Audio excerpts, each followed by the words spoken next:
High everyone, welcome back to my channel.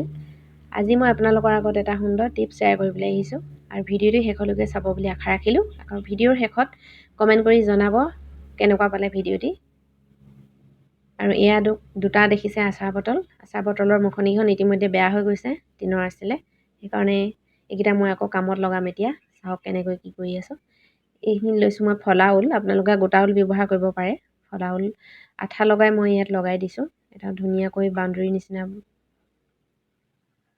কৰি দিছোঁ যাতে দেখিবলৈ বটলটো ধুনীয়া হয়। আৰু পইচা খৰচ নকৰাকৈ এক্সট্ৰাকৈ ঘৰত থকা বস্তুখিনি আমি সুন্দৰ কিছুমান বস্তু বনাব পাৰোঁ। তাৰে এটা সৰু আইডিয়া মই আপোনালোকলৈ আগবঢ়ালোঁ। আইডিয়াটো কেনে পালে একেবাৰে জনাবলৈ নাপাহৰিব। আৰু এইখিনি এনেকৈ ঊল লগাই আমি এইটো ৰেডি কৰি ল'ম। এটা ইতিমধ্যে ৰেডি কৰিলোৱেই, সেইটো আপোনালোকক নেদেখালোঁ। এয়া যিখিনি বগা হৈ থকা দেখিছে, খালী হৈ থকা দেখিছে, সেইখিনিতো আকৌ ভালকৈ ঊল আমি এনেকৈ লগাই ল'ম। আৰু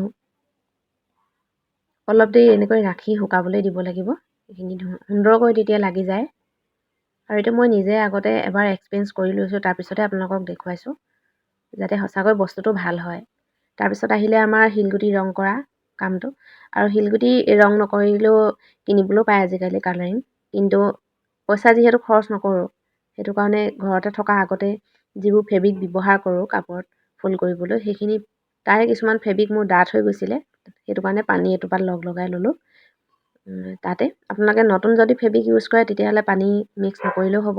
মই এটোপাল দি লৈছোঁ। আৰু শিলগুটিখিনি ৰং কৰা আগতে ধুনীয়াকৈ ধুই ৰ'দত দি শুকুৱাই ল'ব লাগিব। অন্ততঃ 2 দিন শুকুৱাই লৈছোঁ মই। আৰু এইখিনি চাওক একেবাৰে সেইটো সৰু ঘিউ টেমা আছিলে, ঘিউ টেমাটো এনেকৈ ডেক'ৰেট কৰি লৈছোঁ। আৰু বিভিন্ন ধৰণৰ কালাৰ কৰি ল'লোঁ মই।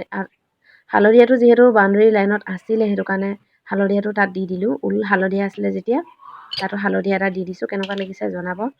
আৰু এইখিনি ধুনীয়াকৈ যেতিয়া পানীত দি দিব, কিন্তু কালাৰ একেবাৰে এৰি নাযায়। এইটো মই নিজে এক্সপিৰিয়েঞ্চ কৰি লৈছোঁ। কাৰণ 2 দিনকৈ ৰ'দত ভালকৈ শুকুৱাইছোঁ। ৰ'দ নহ'লেও এনেকৈ হ'লেও 48 ঘণ্টাৰ পিছতহে আচলতে ফেব্ৰিকটো ব্যৱহাৰ এনেকৈ পানীত দিব পাৰি, তেতিয়া একো নহয়। আৰু ৰ'দ যিহেতু দি আছিলে, সেইটো কাৰণে মই ভালকৈ ৰ'দত দি ল'লোঁ। আৰু মই মানি প্লেণ্ট ইউজ কৰিছোঁ। চাওক মানি প্লেণ্টটোৱে কেতিয়াও পানীখিনি ঘোলা কৰি নাথাকে, সেইটো কাৰণে শিলগুটিখিনি ধুনীয়াকৈ জিলিকি থাকিব। আৰু সেইকাৰণে মই মানি প্লেণ্টটোৱে আটাইতকৈ বেষ্ট পাওঁ। আপোনালোকে এনেকৈ কেতিয়াবা বনাই চাইছেনে? আৰু যদি বনাই চোৱা নাই তেতিয়াহ'লে নিশ্চয় বনাব, খুব ধুনীয়া লাগে।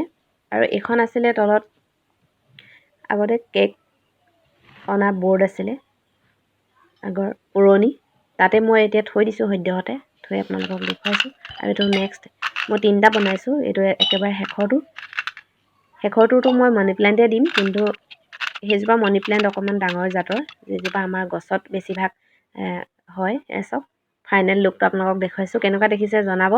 আৰু আপোনালোকৰ এটা কমেণ্টে আমাক বহুত উৎসাহ দিয়ে কিবা এটা ভিডিঅ' বনাবলৈ, যিহেতু বহুত যত্ন কৰি বনাবলগীয়া হয়। গতিকে কমেণ্ট একোটা আপোনালোকৰ পৰা নিশ্চয় আশা কৰিলোঁ। আৰু চেনেলটো যদি নতুন হয় আপোনালোকে ছাবস্ক্ৰাইব কৰি থৈ যাব।